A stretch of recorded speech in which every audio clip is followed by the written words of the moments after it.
later than we normally do on Thursday. That is because we got the exciting and brand new existing home sales. This is something we've been talking about for a week. It just came out 2 or 3 minutes ago, so I have the highest of high-level data.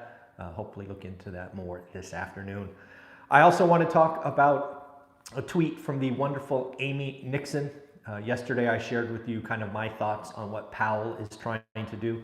I wanted to offer the other side because I believe Amy Nixon, again, somebody I follow on Twitter, has proposed a reality that is different than mine, but equally likely. So I wanted to give fair representation to the other side, obviously a side I currently don't agree with, but I think is well thought out, and I think I owe you that as my audience. I also want to talk about what I now believe is a housing crash guarantee. There is a particular housing market that has been limping along, and I believe with some decisions that were made today, it is all but guaranteed either a housing crash or a bailout. So again, not good at all. But let's get into this. Let's first start with existing home sales in the United States. Folks, this is a report that we get once a month. It comes from the National Association of Realtors. These are closed transactions. So again, just to catch you up to date on what was expected, what was last, what I guessed, and what actually happened. So first and foremost, the expectations from the experts were 4.25 million sales. Last month, we did 4.29 million sales. So the experts were calling for a decline month on month in existing home sales. I came to you about a week ago, maybe 10 days ago, and said, these folks don't know what they're doing. They're not in the housing market. I believe not only would we beat 4.25, but we would actually slightly exceed last month. So again, I called 4.33. So above expectations, above last month, that was my call. What was reality? 4.30. So again, what actually happened was a beat of expectations, a beat of last month, but not quite what I was calling for, but I still call that a victory. Again, how can we do this so consistently on this channel? It's because you and I do the work every single day. We are getting feedback from around the world, and one rental at a time, students and fans are telling me what's going on in their network. So please, never stop telling me what is going on. So yesterday, I did a quick 4 or 5 minute diatribe on why I think Powell is baking a cake, put it in the oven, and now is standing there threatening to raise the temperature. Again, if you do that, you ruin the cake, in my opinion. Now, Amy Nixon, again, a wonderful follow on Twitter and someone who leans bearish, and you could argue that I lean bullish. So again, we don't always agree. But she proposed something that was well thought out, and I wanted to share it with you. So again, her opinion is that Jerome Powell is going to execute a skip. And historically speaking, the Fed has not done that, right? They haven't paused and then hit us again. Amy Nixon, and I believe she's relying on some data put out by Danielle DiMartino Booth, so I want to give credit to both ladies. Again, full credit to both ladies. They're basically saying that Powell wants to kill the Fed put, which of course I agree with. Powell wants to do things that the market doesn't expect. We agree. And thus executing a pause in June and a rate hike in July would show the market that Powell means business, and he is not afraid of doing what is not traditional. So again, I just wanted to put that out there. I think it is important on this channel to share both sides, even sides that I don't agree with, but are well thought out. I won't bring the nonsense that sometimes Twitter brings to this channel with hate and disgust and nastiness. I just blocked those individuals. There was another one blocked this morning that was just nasty. It's okay. I know where the block button is. But when you have well thought out opinions like Amy does that are different than mine, I will listen because I'm always seeking blind spots. All right, let's talk about this guaranteed housing crash or bailout. I think it's going to go down to one or the other. There will be a crash or a bailout. And this is in the great country of the UK, in England. If you don't know, their central bank just raised rates a surprising 0.5 point or 50 basis points. If you've been watching the UK like I have as a casual observer for the last 6 months, you realize that their debt structure, their lending structure around real estate, around residential real estate, is about to inflict all kinds of pain on households, both owners, owner-occupants, and landlords. I have read reports where before this 50 basis point rise, about 15 to 20% of landlords would be forced to sell. I don't know what that number is now, but it is certainly higher. There's all these households talking about quality of life going down because their mortgage payments are going up. It is not a good scene in the UK. And I think this 50 basis point move guarantees a recession. It guarantees pain. And yes, on the other side of pain is whipping inflation. I think their last inflation report was 8 or 9%, so higher, surprisingly high. But I don't, I feel, right, if anybody is watching my channel from the UK, you are not been given a good hand. I think, unfortunately, given the debt structure and the loan resets and rate resets that are coming, and again, because of this 50 basis point move, are going to go higher, it will undoubtedly be painful. We're gonna hear some pretty rough stories, I think, coming from the UK. People losing homes. I don't know what else to tell you. I saw that rate hike. I've been reading probably 3 or 4 articles a day for the best 3 or 4 weeks, and again, I don't know what the central bank was supposed to do. They did raise, but there will be dominoes falling. And again, one of the things that you will see in the United States is we don't have that, right? Our lending structure on residential loans is fixed, at least predominantly fixed. We'll get into KB Homes in a minute because we got some data on who's buying KB Homes, but it is always about the debt structure. Why is residential safe, in my opinion, this year? The debt structure. Why is commercial wrecked? The debt structure. Why is UK in some pain? The debt structure. Again, the debt structure can force behavior at the wrong time.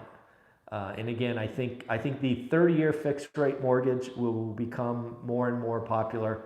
At least we will understand the value that we have here. So again, not good in the United Kingdom, and I'm afraid it's either a crash or a bailout is coming. And maybe they do extend and pretend or something, but it's not going to be good in the United Kingdom.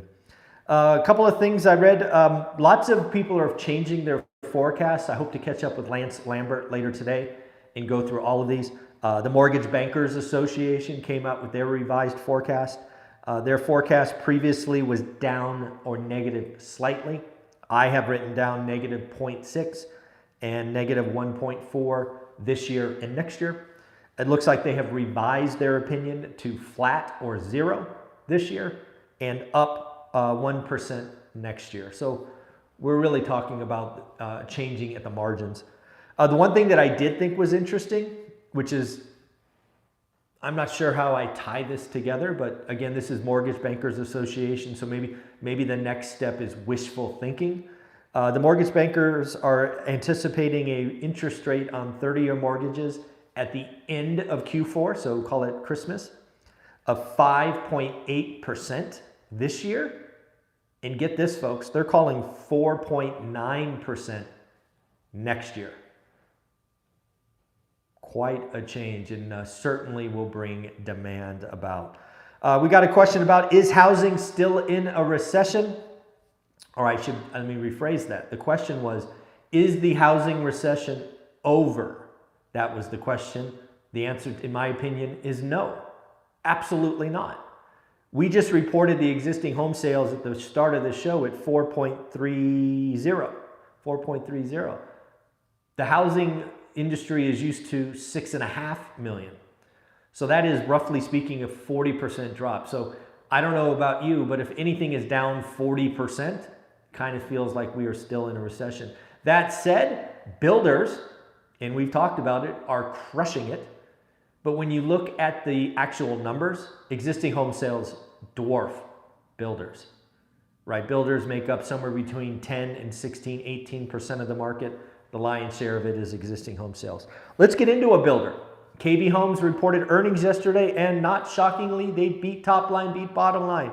They crushed it, as they should. One thing that was interesting, these conference calls with builders, folks, is entertaining and, more importantly, enlightening.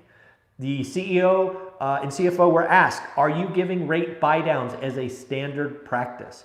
And the answer was no.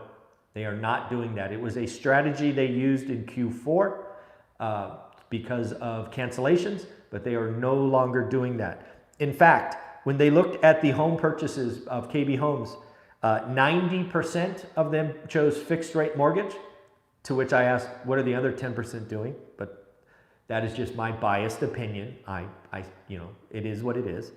60% of the loans were conventional, which means at least 5% down. So the other 40%, I'm guessing, is cash, FHA, VA, things of that nature. 15% was the average down payment on a KB home, or roughly 72 grand. So clearly some folks have the ability to put significant down. The average household income was $137,000. And then finally, the average FICO score was 736. So relatively strong buyer with a solid down payment. They are buying homes today. So again, builders are going to be doing quite well as long as existing home sales and inventory is not there. We'll hopefully be talking to Lance Lambert later today about inventory and active listings and things of that nature, but just a lot of stuff going on. We did get the weekly drumbeat of unemployment claims. This is the third week in a row, so you can call it a trend now. It is now official. Of unemployment claims at 264,000. So we've had 3 weeks, I think it was 262, 264, 264. Above that threshold, I believe we are creating a new base to which we will move higher from here. Again, I think Powell wants to get us to about 315 to 3.25. We are now up from 220 and 240. We are now clearly in the 260 range. So a lot of stuff going on there today. Other things that we talked about, I don't know if you saw it, but Bitcoin crossed 30,000. Apparently this ETF proposal from BlackRock and I think a subsequent one from Fidelity is creating a new fervor in crypto. Again, as someone who has a coin, it is simply an insurance policy, but I did see that it crossed 30,000. No idea what it's doing this morning. That note was from last night. I don't know if you're tracking diamond prices. Every once in a while, I look at other things to see what is going on, and diamonds are down 15% from the peak. Or no, I'm sorry, 18% from the peak, with more room to fall. We are talking about the toys, the nice cars, the big trucks, RVs, all those things starting to go on sale, and I expect a lot more of them to go on sale at the second half, specifically Q4 of this year. The stimulus ballers, no more. They are starting to sell their toys for cash. Deutsche Bank, again, something hopefully we're talking with Lance Lambert with later today. Deutsche Bank has come out with a theme on the U.S. housing market. And I agree with it for the most part. Deutsche Bank says the U.S. has successfully navigated a mid-cycle crisis. What was the mid-cycle crisis? Think November, December, and January. Rates went high, demand stopped. We brought that to you on this channel. They now say home building is not the apocalyptic wasteland of the Great Recession. Folks, if you've ever seen the movie called The Big Short, you know what we're talking about, the apocalyptic wasteland. It's not that. Builders brought back inventory. They sold off lots, all those things. They are far more nimble today. And then finally, Deutsche Bank's closing line, at least in the tweet storm I saw from Lance, we feel an upswing coming. Yeah, I think that's pretty good. Again, folks, remember, you have the opportunity to have 3 hours with the amazing Dan Bird, who has successfully called the stock market the last year or so. Don't believe me? Check out his playlist.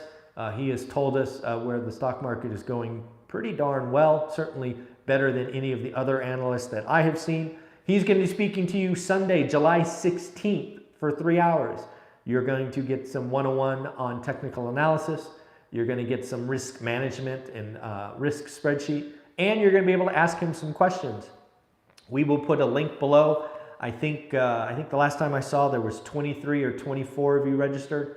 I did increase the room to 200. I might just drop it to 100. If it's not going to fill up like that, I don't have to spend the extra money.